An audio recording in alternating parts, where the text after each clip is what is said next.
Hello everybody, इस video में हम यूपीएससी सीएपीएफ पेपर 2 का ऑनलाइन टेस्ट पेपर 21 AC02 के ग्रामर के क्वेश्चंस के आंसर्स का डिस्कशन करेंगे।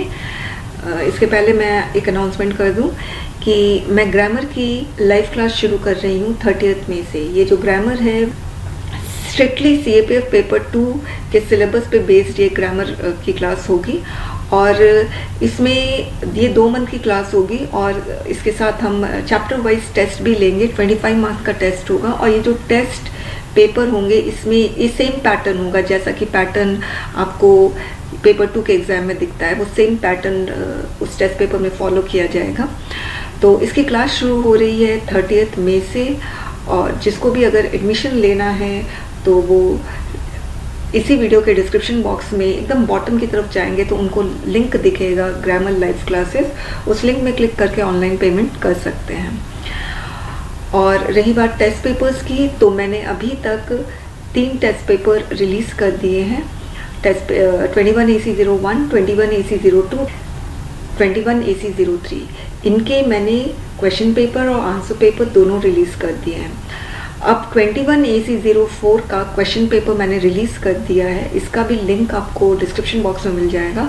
मैंने अभी तक इसके 21 AC04 के आंसर पेपर रिलीज़ नहीं किए हैं। 10 दिन बाद आप लोग अगर लिंक में जाएंगे तो आपको मिल जाएगा। मैं 10 दिन बाद इसको रिलीज़ करूँगी। मैंने पेपर 2 की बुक भी रिलीज़ की हुई है, तो अगर आपको इस बुक का सैम्पल पेजेस देखना है तो आप इसी वीडियो के डिस्क्रिप्शन बॉक्स में जाएंगे तो आपको दिखेगा link sample pages of checkmate paper 2 book. आप उसमें क्लिक करेंगे तो आप सैम्पल पेजेस डाउनलोड कर सकते हैं। सैम्पल पेजेस देखकर आपको पता चल सकता है कि इस बुक में क्या है। ओके, चलिए शुरू करते हैं। ये 21 AC02 का ग्रामर का क्वेश्चन है। पहले इंस्ट्रक्शन पढ़ ले। इंस्ट्रक्शन पढ़ना बहुत ज़रूरी है। Rewrite the following sentences as directed, तो आपको रीराइट करना है। साफ लिखा है तो आप रीराइट करोगे। आपको अगर दिखता है ये ब्लैंक तो सीधे ब्लैंक फिल कर दोगे। अगर आप ऐसा काम करोगे तो एग्जामिनर को पता चल जाएगा कि आप इंस्ट्रक्शन फॉलो नहीं करते हैं और आपके मार्क्स नहीं मिलेंगे। ऑब्वियसली उसको पता चल जाएगा आप इनडिसिप्लिन्ड हो, केयरलेस भी हो, इररिस्पॉन्सिबल भी हो। तो ऐसा इम्प्रेशन एग्जामिनर पे नहीं पड़ना चाहिए आपके आंसर स्क्रिप्ट देखकर। तो इसीलिए जो इंस्ट्रक्शन है उसको पढ़ो और उसको फॉलो करो। रीराइट लिखा है तो रीराइट ही करना है। ओके, अच्छा, और जब भी आप आंसर लिखते हो तो ध्यान रखना जहाँ पे क्वेश्चन मार्क पुट करना है वहाँ क्वेश्चन मार्क पुट करोगे, जहाँ फुल स्टॉप देना है वहाँ फुल स्टॉप दोगे। जहाँ पे कैपिटल लेटर है तो रीराइट करते वक्त वहीं पे आप कैपिटल लेटर लिखोगे।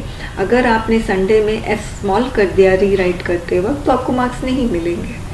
वो एग्जामिनर देखता है कि आप रीराइट कर रहे हो तो कितने अच्छे से कर रहे हो, कितना केयरफुली कर रहे हो। ओके, स्पेलिंग मिस्टेक नहीं करोगे, ये सारी चीज़ें आपको ध्यान रखना है। ओके, अच्छा, अब क्वेश्चन है I have called him up, supply the question tag.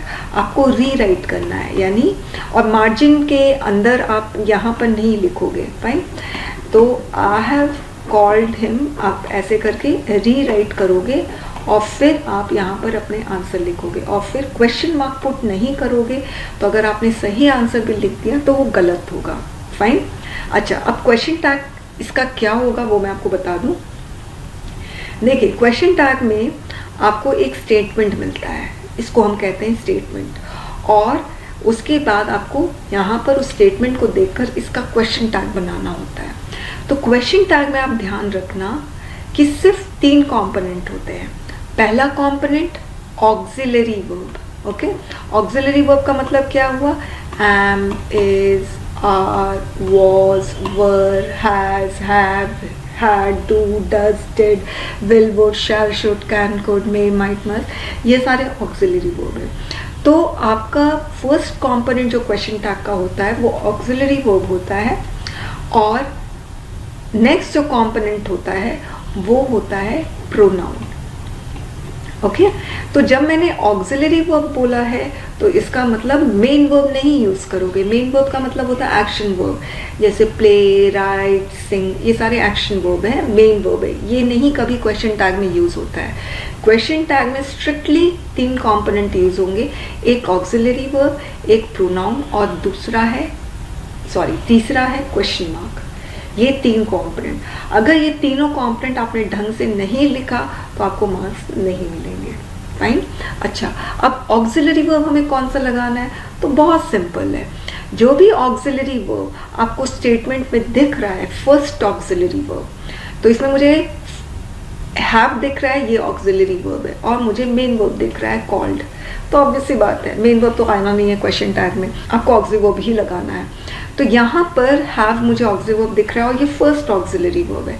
तो जो ऑक्सिलरी वर्ब आपको स्टेटमेंट में दिख रहा है, फर्स्ट ऑक्सिलरी वर्ब, वो ज्यों का त्यों चिपका दोगे, हैव। ओके, उसके बाद अब प्रोनाउन कौन सा लगाना है? जो भी स्टेटमेंट में आपको सब्जेक्ट दिख रहा है वो सेम सब्जेक्ट क्वेश्चन टैग में प्रोनाउन बन जाएगा। अब सपोज यहाँ पर आई नहीं होके कोई सब्जेक्ट होता, सपोज टॉम होता, तो ये नाउन है, तो टॉम का प्रोनाउन क्या होगा? ही होगा। Got it? तो जो भी स्टेटमेंट में सब्जेक्ट होता है उस सब्जेक्ट का प्रोनाउन आपका क्वेश्चन टैग में होगा, तो हैव आई। ओके, और फिर नेक्स्ट जो कंपोनेंट है क्वेश्चन मार्क, वो यहाँ पर पुट कर दोगे।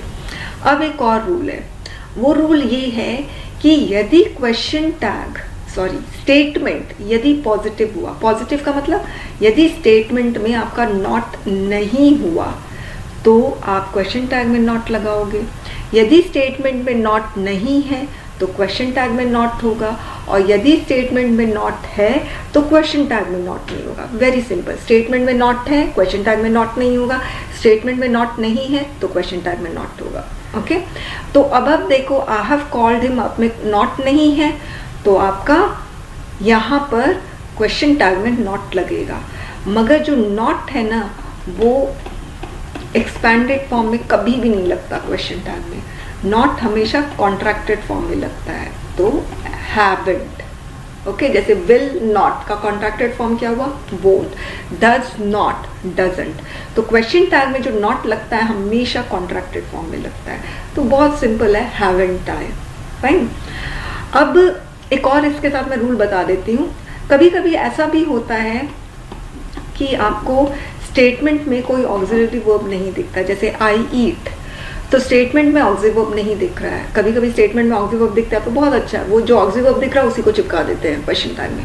मगर जब आपको नहीं दिखता है ऑक्सिलरी वर्ब स्टेटमेंट में तो आप 3D की मदद लोगे। 3D क्या होता है? डू, डज और डिड। ओके, अब डू डज डिड में कौन सी मदद लोगे?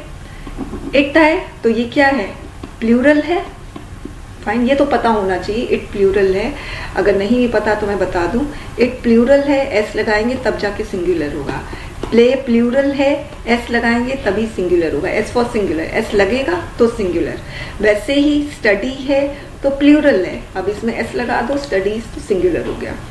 तो इट प्लूरल है और ये प्रेजेंट है, तो आप डू यूज करोगे क्योंकि डू प्लूरल है और प्रेजेंट है। डज नहीं यूज करोगे क्योंकि एस, डज में एस लगा है तो ये सिंगुलर है, तो इसका डू आई होगा, और आई यहाँ से हमने ले लिया।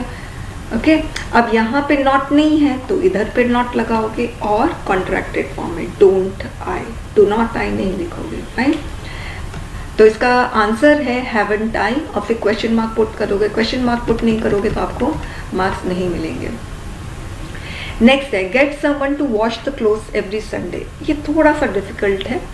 एक्टिव टू पैसिव वॉइस करते वक्त मैंने हमेशा से बताया है, वापस से बता रही हूँ, जब भी आप एक्टिव से पैसिव वॉइस कन्वर्ट करते हैं या पैसिव से एक्टिव वॉइस कन्वर्ट करते हैं तो सबसे पहली चीज़ है आप टेंस नहीं चेंज करोगे, आप टाइम नहीं चेंज करोगे, आप टाइप भी नहीं चेंज करोगे। टाइप का मतलब यदि एक्टिव वॉइस इंटरोगेटिव सेंटेंस है तो पैसिव वॉइस भी इंटरोगेटिव होगा, यदि एक्टिव वॉइस नेगेटिव सेंटेंस है तो पैसिव वॉइस भी नेगेटिव होगा। Very simple.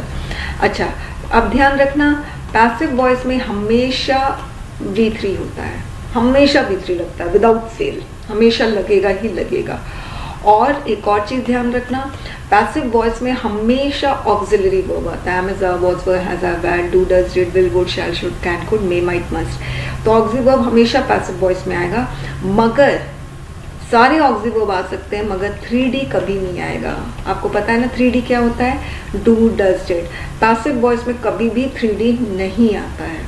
ओके, ये चीज़ ध्यान रखना। और जब भी एक्टिव से पैसिव, पैसिव से एक्टिव कन्वर्ट करते हो तो मीनिंग तो खैर चेंज नहीं करनी, और साथ में कुछ वर्ड्स जैसे होते हैं ए है, दिस है, द है, ये सब भी डिलीट नहीं करोगे, ओके, वरना आपको मार्क्स नहीं मिलेंगे, ओके। अच्छा, और जब कभी कभी देखो इंस्ट्रक्शन में लिखा रहता है चेंज द वॉइस, तो बड़ी मुश्किल हो जाती है। फिर तो क्वेश्चन में आपको पहचानना पड़ेगा कि जो क्वेश्चन दिया हुआ है वो एक्टिव वॉइस का क्वेश्चन है कि पैसिव वॉइस का क्वेश्चन है, क्योंकि इंस्ट्रक्शन में दिया ही नहीं है कि पैसिव वॉइस में करना है कि एक्टिव वॉइस में, ओके।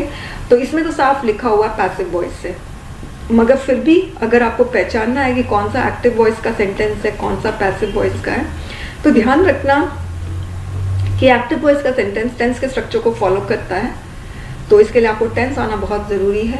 और पैसिव वॉइस का स्ट्रक्चर है वो टेंस के स्ट्रक्चर को फॉलो नहीं करता है। एक और तरीका है जानने का, मगर वो तरीका बहुत अच्छा नहीं है, वो ये है कि पैसिव वॉइस में हमेशा V3 यूज़ होता है। तो अगर आपको सेंटेंस में दिखता है कि V3 नहीं है तो फिर ये पक्का एक्टिव वॉइस है। मगर एक चीज़ ध्यान रखना, V3 तो एक्टिव वॉइस में भी यूज़ होता है, V3 पैसिव वॉइस में भी यूज़ होता है, मगर यदि आपको ऐसा सेंटेंस दिखता है जिसमें V3 बिल्कुल नहीं है तो ऑब्वियसली वो पैसिव वॉइस तो हो ही नहीं सकता है, ओके। तो ये चीज़ ध्यान रखना। आप देखिए कहीं पर भी V3 नहीं है, गेट V1, वॉश V1, दो वर्ब है, दोनों V1 में है, V3 नहीं है।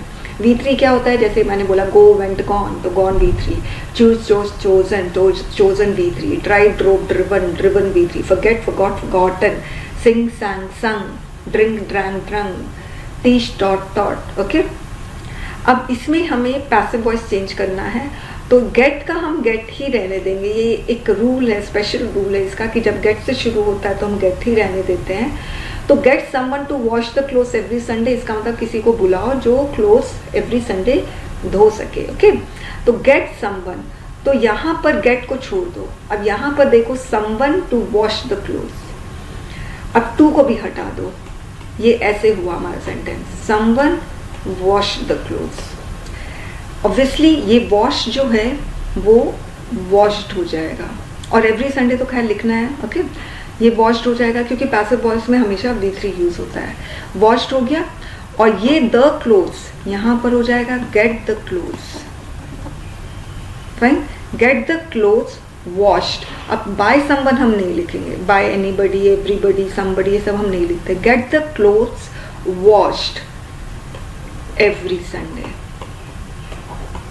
ये है इसका आंसर। अब जैसे क्लोथ्स में आपका द लिखा है तो द भूलना मत।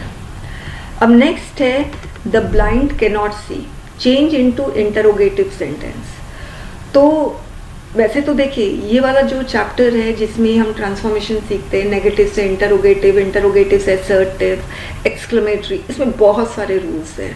तो यहाँ पर बहुत सारे रूल्स और सारे के सारे रूल्स बताना बहुत मुश्किल है। तो यहाँ पर मैं एक रूल आपको बताती हूँ कि जब भी आपको इस तरह के सेंटेंस मिलते हैं, मतलब असर्टिव सेंटेंस, असर्टिव सेंटेंस का मतलब क्या होता है कि ऐसा सेंटेंस जो जिसमें नॉट हो भी सकता है और जिसमें नॉट नहीं भी हो सकता है, मगर वो इंटरोगेटिव नहीं होगा, कभी एक्सक्लेमेटरी सेंटेंस नहीं होगा, ओके। मतलब ऐसा सेंटेंस जिसमें आपको प्रॉपर एक सब्जेक्ट दिखता है, एक वर्ब दिखता है। तो देखो द ब्लाइंड कैन नॉट सी, तो द ब्लाइंड क्या है, सब्जेक्ट है, कैन नॉट वर्ब। तो ऐसा सेंटेंस जिसकी शुरुआत सब्जेक्ट से हो रही है और फिर उसके बाद तुरंत वर्ब आ जाता है। ऐसे बहुत सारे सेंटेंस है जिसकी शुरुआत सब्जेक्ट से नहीं होती है, जैसे मैं लिख रही हूँ गो आउट, तो ये असर्टिव सेंटेंस नहीं है क्योंकि इसकी शुरुआत सब्जेक्ट से नहीं हो रही है। सपोज मैंने लिखा मे यू लिव लॉन्ग, तो ये भी असर्टिव सेंटेंस नहीं है क्योंकि इसकी शुरुआत सब्जेक्ट से नहीं हो रही है। Can you go right now, ये भी असर्टिव सेंटेंस नहीं है क्योंकि इसकी शुरुआत सब्जेक्ट से नहीं हो रही है। तो असर्टिव सेंटेंस ऐसा सेंटेंस होता है जिसकी शुरुआत सब्जेक्ट से होती है और फिर उसके बाद वर्ब आता है, मगर नॉट आ भी सकता है, नहीं भी आ सकता है। तो असर्टिव सेंटेंस जिसमें नॉट आता है वो नेगेटिव सेंटेंस होता है, और असर्टिव सेंटेंस जिसमें नॉट नहीं आता है उसको हम पॉजिटिव सेंटेंस बोल सकते हैं या एफर्मेटिव सेंटेंस बोल सकते हैं, ओके। एनीवेज, तो जब भी आपका आता है कि असर्टिव सेंटेंस से इंटरोगेटिव में चेंज करना है, तो ऐसे में आप क्या करोगे कि आप नॉट हटा दोगे, ओके। यहाँ पर ये assertive सेंटेंस है, द ब्लाइंड कैन नॉट सी, इसमें आप जब इंटरोगेटिव में चेंज करोगे तो नॉट हटा देना, ओके। तो जब हम बोलते हैं नॉट हटा देंगे तो ऐसे होगा, द ब्लाइंड कैन सी, ये सेंटेंस ऐसे हो गया।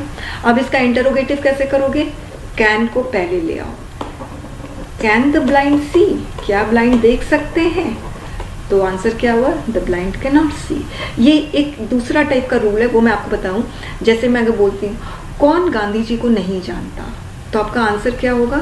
अगर मैं बोलती कौन गांधी जी को नहीं जानता, देखिए मैं इसको इंग्लिश लिख रही हूँ, who doesn't know Gandhi ji, who doesn't know Gandhi ji, okay. तो अब क्या है कि ये है interrogative sentence, who doesn't know Gandhi ji. अब इस अगर आपको इंस्ट्रक्शन आता है कि इसको आपको एफर्मेटिव में चेंज करना है, तो इसका आंसर क्या होगा।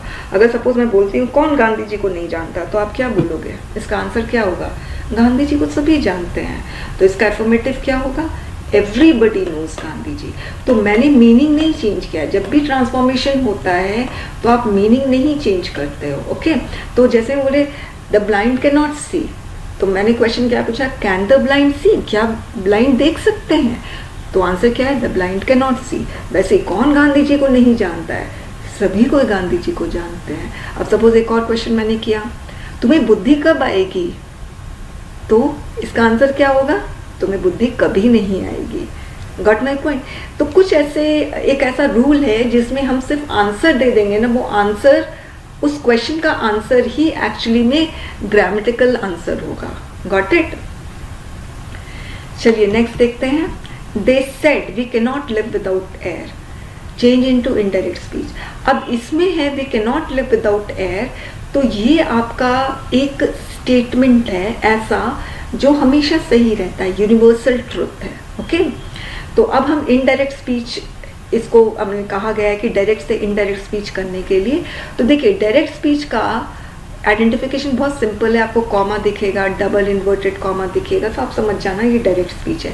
इनडायरेक्ट स्पीच में आपको इस तरह के कॉमा और डबल इन्वर्टेड कॉमा नहीं दिखेंगे। फाइन। अच्छा, अब देखिए डायरेक्ट स्पीच में आपका दो ही कॉम्पोनेंट होता है। ये वाला दे सेड, ये एक कॉम्पोनेंट है जिसको हम कहते हैं रिपोर्टिंग वर्ब, और दूसरा कंपोनेंट है जिसको हम कहते हैं रिपोर्टिंग स्पीच। ये डायरेक्ट स्पीच का कंपोनेंट है। Only two components, reporting verb and reporting speech. मगर इनडायरेक्ट स्पीच में हमारे तीन कंपोनेंट्स होते हैं। पहला रिपोर्टिंग वर्ब, दूसरा कंजंक्शन। कंजंक्शन हम क्यों इंक्लूड करते हैं इनडायरेक्ट स्पीच में, क्योंकि इनडायरेक्ट स्पीच में हम कॉमा हटा देते हैं और डबल इन्वर्टेड कॉमा हटा देते हैं। और फिर रिपोर्टिंग वर्ब वाला जो सेंटेंस है, they said we can not live without air, ये दोनों सेंटेंस है, रिपोर्टिंग वर्ब वाला एंड रिपोर्टिंग स्पीच वाला, दोनों को हम कनेक्ट करते हैं कंजंक्शन से, ओके। और कॉमा, डबल इन्वर्टेड कॉमा हटा देते हैं। उसके बाद देखिए ये कंजंक्शन रिपोर्टिंग वर्ब और रिपोर्टिंग स्पीच को ज्वाइन करेगा। फाइन। अच्छा, रिपोर्टिंग वर्ब में क्या चेंज आएंगे इनडायरेक्ट स्पीच में, वो मैं बता दूं। देखिए इनडायरेक्ट स्पीच में रिपोर्टिंग वर्ब का प्रोनाउन दे है तो दे का दे ही रहेगा, और टाइम, टेंस वो कभी नहीं चेंज होगा। सेड है तो आप सेड जो V2 फॉर्म है, ये V2 ही फॉर्म रहेगा। चाहे आप इसको एडवाइज्ड कर दो, रिक्वेस्टेड कर दो, ऑर्डर्ड कर दो, एक्सक्लेम्ड कर दो, मगर रिपोर्टिंग वर्ब का प्रोनाउन और टेंस नहीं चेंज होगा। तो दे सेड है तो मैं दे सेड को दे सेड ही लिख दूंगी, कोई प्रॉब्लम नहीं है। अगर सपोज यहाँ पर आता प्लीज गिव मी वाटर, तब हम दे सेड को दे रिक्वेस्टेड कर सकते थे, गिव मी वाटर, तो हम रिक्वेस्टेड को ऑर्डर कर सकते थे, मगर प्रोनाउन एंड टेंस नहीं चेंज करेंगे। उसके बाद हमने कंजंक्शन ले आए। कंजंक्शन कौन सा, दैट। अब दैट में यहाँ पर वी का वी ही रखेंगे, क्योंकि यहाँ पर जो बोल रहा है वो भी हवा के बिना नहीं रह सकता, और जो सुन रहा है वो भी हवा के बिना नहीं रह सकता है। यानी कोई भी जीव जंतु हवा के बिना नहीं रह सकते, इसीलिए वी का वी है। अगर सपोज यहाँ पर लिखा होता कि वी कैन गो नाउ, तो फिर हम यहाँ पर वी का हम दे कर सकते थे, क्योंकि दे बोल रहा है यहाँ पर, ओके। मगर यहाँ पर वी का वी ही रहेगा, और सिंस ये यूनिवर्सल ट्रुथ है तो हम इसको पास्ट में नहीं करेंगे। We can not live without water, okay. देखिए रिपोर्टिंग स्पीच में जो चेंजेस आते हैं वो मैं बता दूं। सबसे पहले आप टेंस चेंज करते हैं रिपोर्टिंग स्पीच का, टेंस चेंज करते हैं, टाइम चेंज होता है, प्रोनाउन चेंज होता है, प्लेस चेंज होता है, ये सारे चेंज होंगे। मगर कब चेंज होंगे? जब है ना रिपोर्टिंग स्पीच में आपका यूनिवर्सल ट्रुथ ना हो। जैसे हम बोल रहे हैं the sun revolves around the earth revolves around the sun, तो ये यूनिवर्सल ट्रुथ है, ये आज भी सही है, कल भी सही था और हमेशा सही रहेगा। ओके, तो आप तभी चेंज करोगे जब आपको यूनिवर्सल ट्रुथ नहीं दिखता है। अच्छा, दूसरा एक तरीका है, एक और रूल है चेंज करने का कि कब चेंज होगा। एक कंडीशन है, वो कंडीशन ये है कि जब रिपोर्टिंग वर्ब सेड पास्ट में रहेगा तब आप इसमें चेंज लेकर आओगे रिपोर्टिंग स्पीच के टेंस में। अगर सपोज यहाँ पर दे से होता तब रिपोर्टिंग स्पीच में टेंस में कोई बदलाव नहीं आता, they say, they will say. Okay, anyways इसका आंसर है they said that we can not live without air, और फिर लास्ट में फुल स्टॉप पुट करोगे। फुल स्टॉप नहीं पुट करोगे तो ऑब्वियसली आपको मार्क्स नहीं मिलेंगे। He propose to her to go home, correct the sentence. तो इसमें एक रूल है, वो मैं आपको बता देती हूँ कि कुछ ऐसे वर्ब्स हैं जो अपने साथ हमेशा V4 लेते हैं। यहाँ पर 2 + V1 है, टू गो, तो ये क्या हुआ 2 + V1। तो कुछ ऐसे वर्ब्स हैं जो अपने साथ कभी भी 2 + V1 नहीं लेते हैं, हमेशा अपने साथ V4 लेते हैं। He propose to her going home. Okay, तो कौन से ऐसे वर्ब है जो हमेशा अपने साथ V4 लेते हैं वो मैं आपको बता दूं। ये निमोनिक है, इसको लर्न कर सकते हो। ये मेरा ऑल टाइम फेवरेट निमोनिक है, इसको मुझे बनाने में भी बहुत टाइम लगा था, मगर जब ये बन के तैयार हुआ तो स्टूडेंट्स को बहुत अच्छे से लर्न हो गया। देखिए निमोनिक है, प्लीज फर्स्ट पेड़ के नियर। ये सारे जो लेटर्स हैं PSFAS PED KNEAR, ये सारे के सारे लेटर्स मेन वर्ब है। जैसे प्रपोज्ड, ये मेन वर्ब है ना, और ये मेन वर्ब अपने साथ हमेशा V4 लेता है। ओके, तो P for propose, S for suggest, propose और सजेस्ट ये दोनों जो है अपने साथ V4 लेता है। He proposed to her going home, he suggested to her going home. Okay? अब जैसे FF finish, he finished painting the door. तो finished main verb है, और main verb ये जो है ये हमेशा अपने साथ V4 लेता है। He finished painting the door. Okay? तो अब आप देखिए finished main verb हुआ, painting V4, he finished to paint गलत हो जाएगा। A for avoid, he avoided paying the tax. S for stop, stop talking, तो stop main verb, talking V4।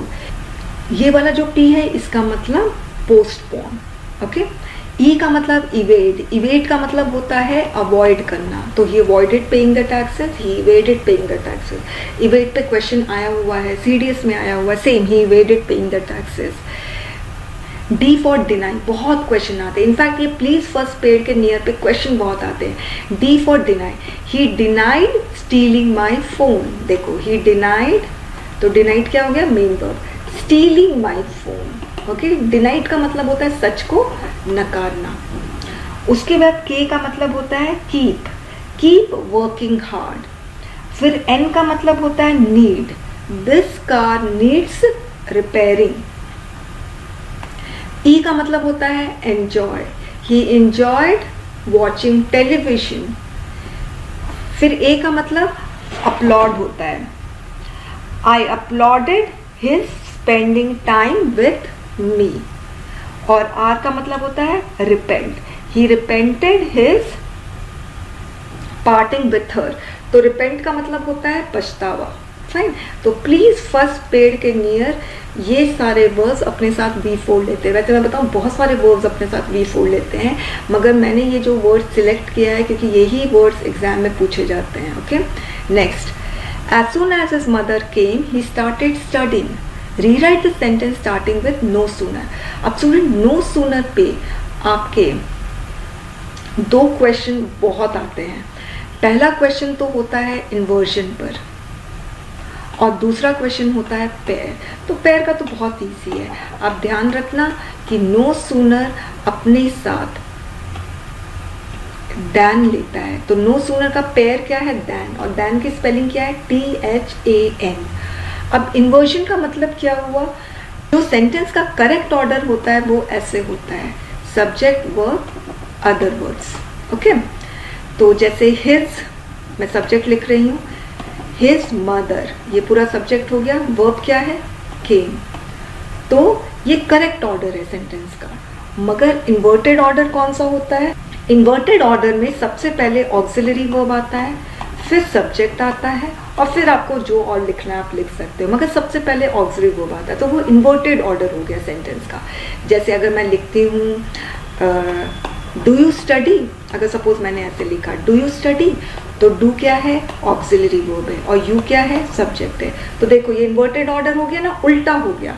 सीधा स्ट्रक्चर कौन सा सेंटेंस का, सबसे पहले सब्जेक्ट आएगा और फिर वर्ब आएगा। मगर उल्टे स्ट्रक्चर में क्या होता है, सबसे पहले वर्ब आता है और फिर सब्जेक्ट आता है। तो जब भी उल्टा स्ट्रक्चर होता है तो शुरुआत में हमेशा ऑक्सिलरी वर्ब होता है। उल्टे स्ट्रक्चर में मेन वर्ब से कभी नहीं शुरू होता है। कोई कोई सेंटेंस होता है जो मेन वर्ब से शुरू होता है, जैसे मैंने लिखा गो आउट, तो आपको लग रहा है ये उल्टा स्ट्रक्चर, मगर ये उल्टा स्ट्रक्चर नहीं है, इसमें सब्जेक्ट हिडन है, यू गो आउट। ओके, तो उल्टे स्ट्रक्चर में कभी भी मेन वर्ब से शुरू नहीं होता है, उल्टे स्ट्रक्चर में हमेशा ऑक्सिलरी वर्ब से शुरू होता है। ओके, तो जैसे सपोज मैंने लिखा ही कैन डू दिस, तो इसमें ऑक्सिलरी वर्ब क्या है, कैन। अब इसका उल्टा क्या होगा, कैन ही डू दिस, उल्टा हो गया ना। तो हमेशा ऑक्सिलरी वर्ब से शुरू होता है, यानी जो भी आपको ऑक्सिलरी वर्ब सेंटेंस में दिखता है, सीधे सेंटेंस में दिखता है, सीधा स्ट्रक्चर वाले सेंटेंस में दिखता है, तो ऑक्सिलरी वर्ब को पहले लेकर आ जाओ और फिर सब्जेक्ट को लेकर आ जाओ, आपका स्ट्रक्चर उल्टा हो गया। और ऐसा उल्टा स्ट्रक्चर आपको इंटरोगेटिव सेंटेंस में मिलता है। फाइन, यहाँ तक क्लियर। अच्छा, अब हम आगे बढ़ते हैं। अब होता क्या है कि कभी कभी हमें ऑक्सिलरी वर्ब नहीं दिखता है और हमें स्ट्रक्चर को उल्टा करना पड़ता है। जैसे देखो हिज मदर केम, अब मुझे इस स्ट्रक्चर को उल्टा करना है और इस स्ट्रक्चर को उल्टा करने के लिए मुझे ऑक्सिलरी वर्ब की ज़रूरत है। तो जब आपको ऑक्सिलरी वर्ब की ज़रूरत पड़ती है और ऑक्सिलरी वर्ब आपको नज़र नहीं आता है, आप 3D की मदद लोगे। आपको ध्यान है, मैंने ये क्वेश्चन टैग में भी बताया था। क्वेश्चन टैग में मैंने आपको ये बताया था कि जो भी आपको स्टेटमेंट में ऑक्सिलरी वर्ब दिखता है उसको चिपका दो क्वेश्चन टैग में, वेरी सिंपल। मगर यदि आपको ऑक्सिलरी वर्ब चिपकाना है क्वेश्चन टैग में और आपको स्टेटमेंट में ऑक्सिलरी वर्ब नहीं दिख रहा है, तो वेरी सिंपल 3D की मदद लो। तो जब भी आपको ऑक्सिलरी वर्ब की ज़रूरत पड़ती है और ऑक्सिलरी वर्ब आपको नज़र नहीं आता है, ऐसे केस में हमेशा आप 3D की मदद लेते हो। तो यहाँ पर भी हमें ऑक्सिलरी वर्ब की ज़रूरत है, भाई उल्टा करने के लिए ऑक्सिलरी वर्ब की ज़रूरत है, मगर हमें ऑक्सिलरी वर्ब नहीं नज़र आ रहा है तो हम 3D की मदद लेंगे। अब 3D में डू, डज और डिड किसकी मदद लेंगे, सिंस ये पास्ट है तो डिड की मदद लेंगे क्योंकि डिड पास्ट है। ओके, तो हम ऐसे लिखेंगे डिड, उसके बाद क्या आएगा, सब्जेक्ट हिज मदर, और 3D के इमीडिएटली बाद यदि कोई वर्ब आता है तो दो ही आता है, बी1 और हैव। तो ये केम जो है यहाँ पर कम हो जाएगा, did his mother come. Okay, अब लिखा है rewrite the sentence starting with no sooner, no sooner से स्टार्ट करना है, तो आप ऐसे लिखोगे no sooner did his mother come, और फिर दैन लिखोगे, और दैन के बाद ये वाला सेंटेंस ही स्टार्टेड स्टडिंग, जैसे ही उसकी मदर आई वैसे ही वो पढ़ना शुरू कर दिया। ओके, तो नो सूनर में दो क्वेश्चन पूछे जाते हैं। एक तो आपका करेक्ट द फॉलोइंग सेंटेंस में पेयर का पूछा जा सकता है जो बहुत इजी है, और दूसरा अगर आप नो सूनर से स्टार्ट कर रहे हो तो ध्यान रखना नो सूनर जो है अगर स्टार्टिंग में आता है, ध्यान रखना अगर स्टार्टिंग में, बीच में नहीं, यदि स्टार्टिंग में आता है तो ये इन्वर्जन वाला स्ट्रक्चर लेता है, रिवर्स स्ट्रक्चर लेता है सेंटेंस का। पहले वर्ब आएगा नो सूनर के बाद ऑक्सिलरी वर्ब और फिर सब्जेक्ट आएगा, उसके बाद मेन वर्ब आएगा ऑब्वियसली। क्लियर हो गई बात? तो इसका सही आंसर है no sooner did his mother come then he started studying. She is not as beautiful as Rani, change into comparative degree without changing the meaning. तो जब भी कंपैरेटिव डिग्री से पॉजिटिव डिग्री, सुपरलेटिव डिग्री ऐसे question आते हैं तो सबसे पहले आप जो एडजेक्टिव है जिसका आपको कंपैरेटिव बनाना है, सबसे पहले वो एडजेक्टिव का कंपैरेटिव बना दो। जैसे ब्यूटीफुल है, ये पॉजिटिव है, तो इसका कंपैरेटिव क्या होगा, मोर ब्यूटीफुल। ओके, अब उसके बाद क्या करना, रानी को इधर लेकर आ जाना और शी को इधर लेकर आ जाना। ओके, देन शी को हर नहीं करोगे क्योंकि यहाँ पर कंपैरिजन दो सब्जेक्ट के बीच में हो रहा है। तुलना आपका एक ही कैटेगरी के लोगों के साथ होता है ना, जैसे आप दो सब्जेक्ट की तुलना कर सकते हो, रानी सब्जेक्ट तो शी सब्जेक्ट। अगर इसको हर कर दोगे तो हर ऑब्जेक्ट हो जाएगा। ओके, ऑब्वियसली आप 10 साल के बच्चे की तुलना आप 21 साल के बच्चे के साथ नहीं कर सकते हो, राइट? तुलना हमेशा बराबर वालों के साथ किए जाते हैं। अगर आप कोई माँ बाप बोलेगा उस 10 साल के बच्चे को कि देखो तुम कितना धीरे धीरे साइकिल चलाते हो, शर्म आनी चाहिए। उस बच्चे को देखो जो 21 साल का है वो कितना फराटेदार बाइक चलाता है। तो तुलना सही नहीं है, बराबरी वालों के साथ तुलना करना चाहिए, राइट? तो रानी सब्जेक्ट है तो रानी की तुलना शी के साथ होनी चाहिए जो कि सब्जेक्ट है। ब्यूटीफुल देन हर कर दोगे तो सब्जेक्ट ऑब्जेक्ट की तुलना नहीं होती है। ओके, तो रानी के बाद ये सब्जेक्ट है तो उसके बाद वर्ब आएगा। सिंस यहाँ पे वर्ब है, आप टेंस नहीं चेंज कर सकते हो, मीनिंग नहीं चेंज कर सकते हो ट्रांसफॉर्मेशन में। Rani is more beautiful than she, यहाँ पर नॉट है तो जब कंपैरेटिव से पॉजिटिव करते हैं और दो के बीच में कंपैरिजन हो रहा है तो यहाँ पर फिर नॉट नहीं लगाओगे। अगर यहाँ पे नॉट नहीं होता फिर यहाँ पे नॉट लगता। Okay, Rani is more beautiful than she. Okay, change into indirect speech. अब इसमें मैंने पूरा डायरेक्ट इनडायरेक्ट स्पीच का बता दिया है। ये वाला जो है क्वेश्चन ये डायरेक्ट स्पीच में है, आपको इनडायरेक्ट स्पीच में करना है। और मैंने आपको पहले भी बताया इनडायरेक्ट स्पीच में आपके 3 कंपोनेंट होते हैं, रिपोर्टिंग वर्ब, आपका कनेक्टर दैट इज कंजंक्शन और रिपोर्टिंग स्पीच होता है। अब रिपोर्टिंग वर्ब में आप कभी भी टेंस और प्रोनाउन नहीं चेंज करोगे, ये चीज़ मैंने आपको कहा है। तो the Times of India says, तो ये एग्जैक्टली देखो, टाइम्स में टी कैपिटल है तो टी कैपिटल ही रखोगे। इंडिया में आई कैपिटल है तो इंडिया में आई कैपिटल ही रखोगे रीराइट करते वक्त। यहाँ सेज है तो सेज ही रखोगे और फिर कनेक्टर लगा दिए दैट। फिर मैंने आपको याद है बताया था अभी थोड़ी देर पहले ही कि रिपोर्टिंग स्पीच में आपका टाइम, टेंस, प्लेस, प्रोनाउन सारा चेंज होता है। मगर टाइम और टेंस तब चेंज होगा जब आपका यहाँ रिपोर्टिंग वर्ब अगर पास्ट में होगा, सेज की जगह सेड हुआ, तभी आप रिपोर्टिंग स्पीच में टेंस और टाइम चेंज कर सकते हो, अदरवाइज आप नहीं करोगे। ओके, दूसरा मैंने कंडीशन बताया था कि नहीं चेंज होगा। एक तो कंडीशन कब नहीं चेंज होगा, रिपोर्टिंग स्पीच का टाइम एंड टेंस, जब रिपोर्टिंग वर्ब प्रेजेंट में होगा तब आप रिपोर्टिंग स्पीच का टाइम एंड टेंस नहीं चेंज करोगे। मगर यदि रिपोर्टिंग वर्ब पास्ट में होता है तब टाइम एंड टेंस आप चेंज कर सकते हैं। मगर यदि रिपोर्टिंग स्पीच कोई कोट हो, फ्रेज हो, यूनिवर्सल ट्रूथ हो, तब भी हम चेंज नहीं करते। एनीवेज, मगर प्रोनाउन चेंज होगा। The Times of India says we are, तो वी कौन है? टाइम्स ऑफ इंडिया, तो एक्चुअली वी का दे हो जाएगा। आर का आर ही रहेगा क्योंकि रिपोर्टिंग वर्ब प्रेजेंट में है। We are trying, our best का क्या होगा? Their best. टू कीप, अब यू जो है वो किसके अकॉर्डिंग चेंज होगा? जैसे टाइम्स ऑफ इंडिया सेज, किसको से कर रहा है? हमें। तो अगर आप हमें नहीं लिखना चाहते हो आप ऐसे भी बोल सकते हो, the Times of India says them, says to them, them भी लिख सकते हो, मगर यूजुअली हम मी लिखते हैं तो मी लिख दो। दैट, तो मी जो होगा, ये जो यू चेंज होगा वो मी के अकॉर्डिंग होगा। तो यहाँ पर यू ऐसा लग रहा है कि सभी को कह रहा है, तो हम इसमें अस कर सकते हैं, keep us well informed. Okay, तो टाइम्स ऑफ इंडिया न्यूज़पेपर है तो वो किसी एक इंडिविजुअल को तो इन्फॉर्म नहीं करेगा ना, तो इसीलिए यहाँ पर अस होगा और मी की जगह हम अस लिख देंगे तो बेटर रहेगा। Okay, the Times of India says that they are trying their best to keep us well informed. Deepak saw the tiger coming, he lay on the ground. अब देखिए ये पार्टिसिपल का क्वेश्चन है, बहुत सिंपल है। ये जो सॉ है इसको सीन कर दो। ओके, टाइगर देखा और वो जमीन पर लेट गया, तो सीइंग द टाइगर, अब सिंस सब्जेक्ट सेम है ना, दीपक ही एक ही बात है तो दीपक यहाँ पर लिख दो। सीइंग द टाइगर, दीपक ले ऑन द ग्राउंड, और यहाँ पर टेंस वेंस कुछ भी नहीं चेंज करोगे, बहुत सिंपल है ये। दीपक में डी कैपिटल रखोगे, टाइगर में टी स्मॉल रखोगे। Okay, the book is not being given to me by him, change into active form. अभी हमने एक्टिव पैसिव वर्ड जिक्र कर लिया था।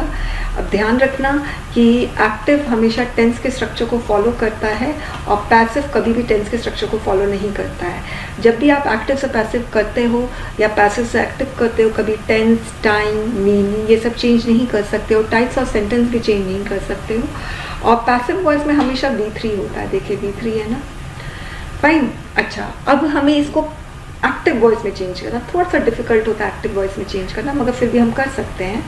देखिए बीइंग है ना, ये आईएनजी फॉर्म है, तो यहाँ एक्टिव फॉर्म में भी आईएनजी होगा, तो मैंने इसको गिविंग कर दिया। और ये इज है, हम टेंस नहीं चेंज कर सकते, इज गिविंग। ओके, ये बाय हिम है, ही। यहाँ नॉट है, हम टाइप्स ऑफ सेंटेंस भी नहीं चेंज कर सकते। नेगेटिव है तो नेगेटिव ही रहेगा, इंटरोगेटिव है तो इंटरोगेटिव ही रहेगा। ही इज नॉट गिविंग, क्या नहीं दे रहा है? बुक। देखिए बुक के पहले द लगाया तो द लगाओ, he is not giving the book to me. Very simple. Okay, अब नेक्स्ट है rewrite the following sentence correctly after detecting the errors of any kind including mispositioning of words. Words इधर से उधर भी हो सकता है। Do not make unnecessary changes in the sentence. Bats are capable of hear the ultrasonic wave. एक बहुत simple सा रूल है स्टूडेंट्स, आप हमेशा ध्यान रखना। प्रेपोजिशन के बाद यदि कोई भी वर्ब आएगा, देखो प्रेपोजिशन के बाद नाउन भी आ सकता है। ओके, सपोज मैंने लिखा बुक ऑन द टेबल, तो बुक ऑन द टेबल मैंने लिखा, तो ऑब्वियसली ये ऑन प्रेपोजिशन है, उसके बाद टेबल नाउन आ गया। प्रेपोजिशन के बाद हमेशा नाउन आता है। प्रेपोजिशन बेसिकली दो नाउन को कनेक्ट करता है। देखो ये बुक और टेबल को कनेक्ट किया है। मगर यदि प्रेपोजिशन के बाद कोई वर्ब आता है तो वो हमेशा V4 आता है। तो ऑफ हियर, ये ऑफ है, उसके बाद V1 आया है, देखो तो ये गलत है। क्या होगा? Of hearing. By the next time Ramesh will take his degree. बहुत सिंपल सा है। फ्यूचर टेंस जो है, टेंस जब हम पढ़ते हैं तो फ्यूचर टेंस में सिर्फ एक रूल है जो इम्पोर्टेंट है, उस पर क्वेश्चन भी आ जाते हैं। वो ये है, यदि आपको बाय प्लस कोई भी फ्यूचर टाइम दिखता है, देखो by plus future time next year, okay, तब आपका फ्यूचर परफेक्ट लगेगा। Future perfect. फ्यूचर परफेक्ट क्या होता है? जैसे विल होगा, परफेक्ट का हैव होगा, और हैव के बाद कौन सा वर्ब आता है? हमेशा V3 आता है, तो टेकन होगा। तो हम क्वेश्चन इसका हम रीराइट करेंगे तो ऐसे करेंगे, by this time next year, ठीक है, Ramesh will have taken his degree. इसकी हिंदी होती है, अगले साल तक रमेश अपनी डिग्री ले लिया होगा। ये हिंदी है इसकी। ओके, तो जब भी आपको बाय प्लस फ्यूचर टाइम होता है तो फ्यूचर परफेक्ट यूज करोगे, will plus have plus V3। More important than personal view are students opinion. तो एक्चुअली ये ना उल्टा लिखा हुआ है, कहने का मतलब ऐसे होता है, ये इस तरह से सेंटेंस देखिए ऐसे है, students opinion is more important than personal view. तो ओपिनियन सिंगुलर है तो वर्ब भी सिंगुलर होगा। अब स्टूडेंट्स आर को आर ही रहने दिए, पता नहीं क्या क्या चेंजेस लेकर आ गए थे। Okay, I have learn that a lot of students have applied for freeship. Free studentship, freeship कुछ नहीं होता है, free studentship. The officer asked me to talk to the concern clerk नहीं होगा, क्लर्क कंसर्न होगा। कंसर्न क्लर्क का मतलब हो गया, अगर क्लर्क यानी किसी भी नाउन के पहले अगर कंसर्न आ गया, फादर के पहले कंसर्न, मदर के पहले, फ्रेंड्स के पहले, तो इसका मतलब फादर वरिड है, worried father, worried friends, worried mother. मगर क्लर्क कंसर्न आ गया, कहने का मतलब मदर कंसर्न, ऑफिसर कंसर्न, तो इसका मतलब उससे रिलेटेड।